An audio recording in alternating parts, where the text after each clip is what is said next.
জয়তে মই সদৌ অসম জিলা প্ৰশাসন কৰ্মচাৰী সন্থাৰ তৰফৰ পৰা আপোনালোকলৈ ধন্যবাদ আৰু কৃতজ্ঞতা জ্ঞাপন কৰিছোঁ।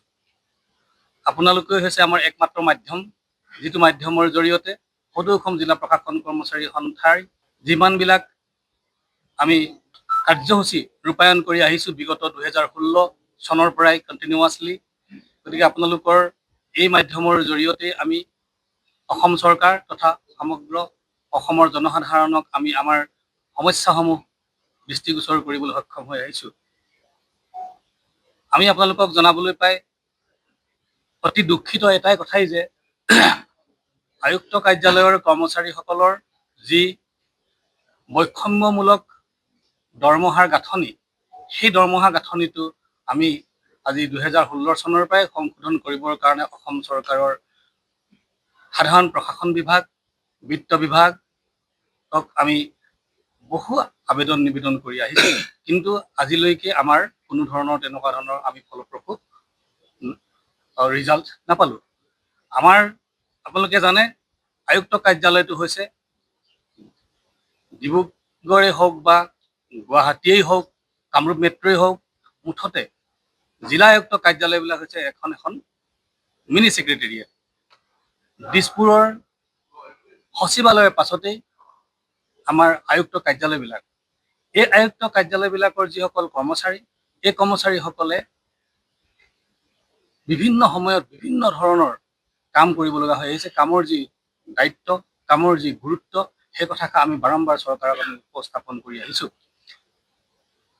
আপোনালোকে জানি আচৰিত হ'ব যে আজিৰ তাৰিখত যদি আয়ুক্ত কাৰ্যালয়ত এজন কৰ্মচাৰী মকৰল কৰিবলৈ হয়, তেখেতৰ এডুকেশ্যনেল কোৱালিফিকেশ্যনৰ হৈছে গ্ৰেজুৱেট। তেখেতৰ এডুকেশ্যন কোৱালিফিকেশ্যন এনি ৰিকগনাইজ ইউনিভাৰ্চিটিৰ পৰা তেখেতলোকে ডিগ্ৰীধাৰী হ'ব লাগে। কিন্তু সেই অনুপাতে যেতিয়া তেওঁ পাৰিতোষিক দিয়া হৈছে, সেই পাৰিতোষিকটোত কিন্তু এই ডিগ্ৰীধাৰী যিটো পাৰিতোষিক, সেই পাৰিতোষিকটো আজিলৈকে দিয়া হোৱা নাই। সেইকাৰণে এই সন্থাটো সৃষ্টি হোৱাৰ পৰাই এটা সুকীয়া দৰমহা গাঁথনি আমি চৰকাৰক দাবী কৰি আহিছোঁ। মাজতে আমাক সুকীয়া এটা দৰমহা গাঁথনি দিছিল, সেইটোৰ আমাক এটা স্পেচিয়েল পে হিচাপে আমাক জিলাখনৰ অন্যান্য হেড অফ দ্য ডিপাৰ্টমেণ্টৰ পৰা আমাক পৃথকে ৰাখিবলৈ চেষ্টা কৰিছিল তেওঁলোকে। এটা ইউনিক আমাক আইডেণ্টিটি লাগে। এই ইউনিক আইডেণ্টিটিৰ কাৰণে আমি চৰকাৰৰ ওচৰত বাৰম্বাৰ আবেদন নিবেদন জনাই আহিছোঁ। আমি যিমানখিনি আবেদন তেখেতলোকক কৰিছিলোঁ, তাৰ ভিতৰতে ইতিমধ্যে আমি কেইটামান আমি ৰিজাল্ট পাইছোঁ। আমাক সন্মানীয় চৰকাৰখনে আমাৰ যিটো পদবী, এই পদবীটোৰ নামকৰণৰ ক্ষেত্ৰত আমাক মানে ইতিবাচক সঁহাৰি দিলে, আৰু আজিৰ তাৰিখত আমাৰ কাৰ্যালয়ৰ কৰ্মচাৰীসকলক আমাৰ junior district administrative assistant, senior district administrative assistant, senior district head assistant, district administrative supervisory assistant, district administrative head assistant হিচাপে আমাক নামকৰণ কৰি আমাক বহু উপকৃত কৰিলে। লগতে তেখেতলোকে যিটো বৈষম্যমূলক এটা ছুপাৰভাইজাৰী এছিষ্টেণ্টৰ পদৰ ক্ষেত্ৰত কৰি ৰাখিছিল, সেই যিটো গ্ৰেড পে, সেই গ্ৰেড পেটো তেওঁলোকে এনহেন্স কৰি আমাৰ সন্থাৰ যিটো দাবী, সেই দাবীৰ সন্মান তেখেতলোকে ৰাখিছে। আমি সেইকাৰণে আগন্তুক যি ৮ম দৰমহা আয়োগ চৰকাৰে গঠন কৰি দিছে, মাননীয় মুখ্যমন্ত্ৰী মহোদয়ৰ দক্ষ প্ৰশাসন কালত আমি নিশ্চয় ইয়াৰ সাংবিধানিক আমি যুক্তিযুক্ততাৰে আমাৰ প্ৰাপ্যখিনি পাবলৈ আমি সক্ষম হ'ম বুলি আশা ৰাখিছোঁ। এইখন চৰকাৰৰ যিসকল মন্ত্ৰী বিধায়ক আছে, আমি বিগত সময়ছোৱাত তেখেতলোকত আমি কেইবাখনো আলোচনা কৰিছোঁ। তেখেতলোকৰ ইতিমধ্যে আমি 3খন আলোচনা কৰিছোঁ, 3খন মিটিং চিফ ছেক্ৰেটাৰী লগত আমি আলোচনা কৰিছোঁ। মুখ্যমন্ত্ৰী মহোদয়, বৰ্তমানৰ যিজন মুখ্যমন্ত্ৰী মোৰ মাননীয় ডক্টৰ হিমন্ত বিশ্ব শৰ্মাৰ লগতো আমি বহুবাৰ আলোচনা কৰিছোঁ, কিন্তু আমি ফলপ্ৰসূ আমাৰ দৰমহাৰ গাঁথনিৰ ক্ষেত্ৰত ফলপ্ৰসূ আমি ৰিজাল্ট আজিলৈকে পোৱা নাই। গতিকে আমি অনাগত ৮ম দৰমহা আয়োগৰ যি প্ৰতিবেদন, সেই প্ৰতিবেদনৰ যাতে আমি বিচৰা ধৰণে আমি সাংবিধানিকভাৱে আমি যিটো প্ৰাপ্য, সেই প্ৰাপ্যটো আমাক চৰকাৰে আদায় দিয়াৰ ব্যৱস্থা কৰিব বুলি আমি সম্পূৰ্ণ আশাবাদী। আমি আপোনালোকৰ জৰিয়তে অসম চৰকাৰৰ সকলো বিভাগীয় যিসকল বিষয়া আছে, সাধাৰণ প্ৰশাসন বিভাগৰে হওক বা বিত্ত বিভাগৰে হওক, তেখেতসকলে আয়ুক্ত কাৰ্যালয়ৰ কামৰ গুৰুত্বৰ প্ৰতি লক্ষ্য ৰাখি আমাৰ কনষ্টিটিউচনেল যিটো আমাৰ প্ৰাপ্য, সেই প্ৰাপ্যটো দিয়াৰ ক্ষেত্ৰত যেন তেওঁ অগ্ৰাধিকাৰ দিয়ে। আপোনালোকে আৰু এটা কথা জানিব, আজিৰ তাৰিখত আয়ুক্ত কাৰ্যালয়ৰ কৰ্মচাৰীসকল কি কামত সোমোৱা নাই?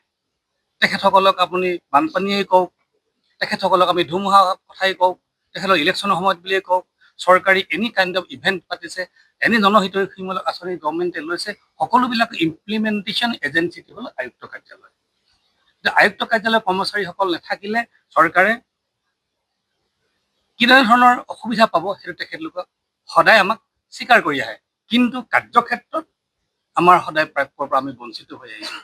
গতিকে আমি অনাগত যিখন আমাৰ অসম চৰকাৰে ৮ম দৰমহা আয়োগ গঠন কৰি দিছে, এই দৰমহা আয়োগতে যাতে আমাৰ যিটো দৰমহা সম্পৰ্কীয় যিটো আখোৱা, সেই আখোৱাটো দূৰ হ'ব বুলি আমি সম্পূৰ্ণ আশাবাদী।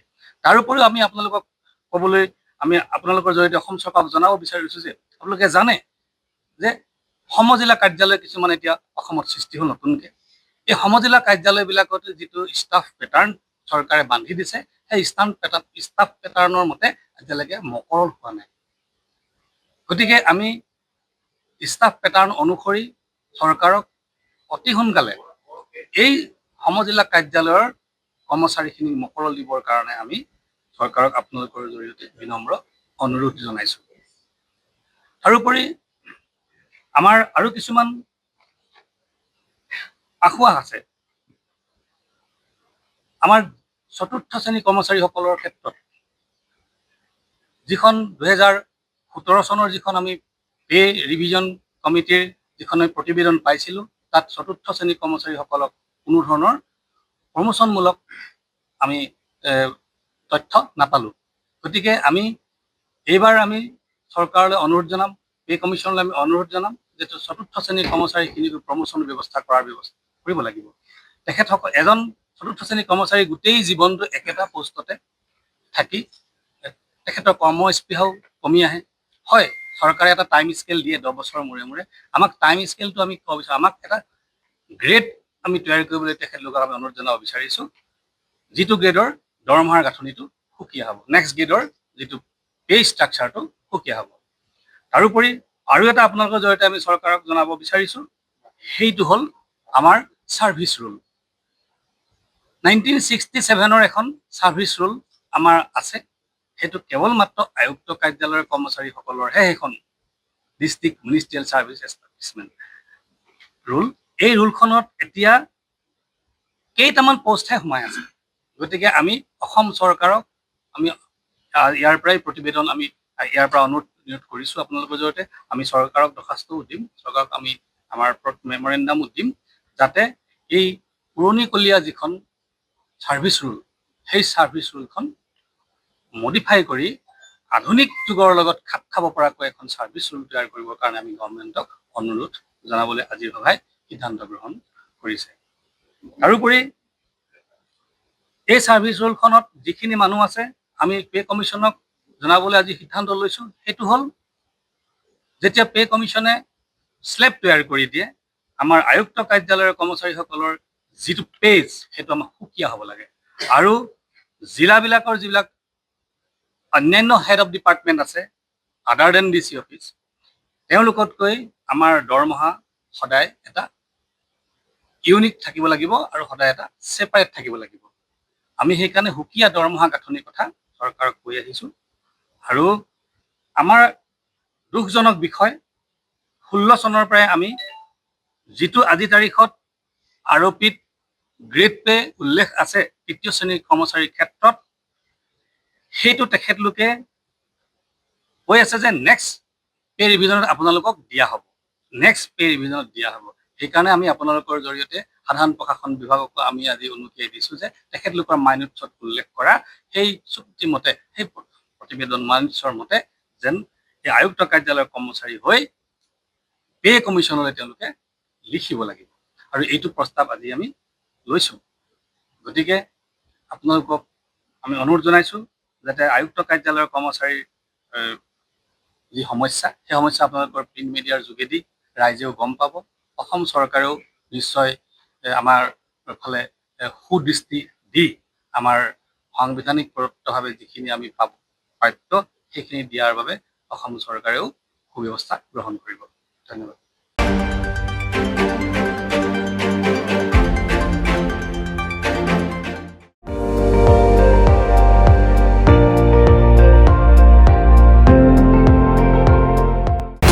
আপুনি চাই আছে ND24 সৰ্বশ্ৰেষ্ঠ নহয় সৰ্বোত্তমৰ দৌৰত।